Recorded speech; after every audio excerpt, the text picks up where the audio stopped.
ನೀನೇನು ಗಿಫ್ಟ್ ತಂದಿದ್ಯಾ ಮೊದಲು ಅದನ್ನು ಹೇಳು.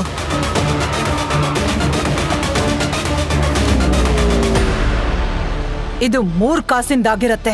ಮಿಸ್ಟರ್ ಪಾರಿಕ್, ನಿಮಗೆ ಟೈಮ್ ಇದ್ರೆ ಈ ಗಿಫ್ಟ್ನ ಸಹ ಚೆಕ್ ಮಾಡಿ. ಇವತ್ತಿಂದ ಅಂದ್ರೆ ಈ ಕ್ಷಣದಿಂದ ನಾನು ಈ ರಾಜಗುರು ಫ್ಯಾಮಿಲಿಯ ಜೊತೆ ಎಲ್ಲ ಸಂಬಂಧ ಬ್ರೇಕ್ ಮಾಡ್ತೀನಿ. ಅಜ್ಜಮ್ಮ, ನೀವು ನನ್ನ ಕೆನ್ನೆಗೆ ಹೊಡಿಬಾರ್ದಿತ್ತು. ಯಾವ ನಾಯಿನ ನೀವು 2 ವರ್ಷದಿಂದ ಸಾಕಿದ್ರೋ ಅದು ಇವತ್ತು ಮನೆಯಿಂದ ಹೊರಟು ಹೋಗ್ತಿದೆ. ಆದ್ರೆ ಖಂಡಿತ ಒಂದಿನ ಬರುತ್ತೆ, ಅವತ್ತು ನೀವು ನಿಮ್ಮ ಮೊಣಕಾಲ್ ಮೇಲೆ ಕೂತು ನನ್ನ ಹತ್ರ ಕ್ಷಮೆ ಕೇಳ್ತೀರಿ. ಅವಾಗ ಮಾತಾಡೋಣ.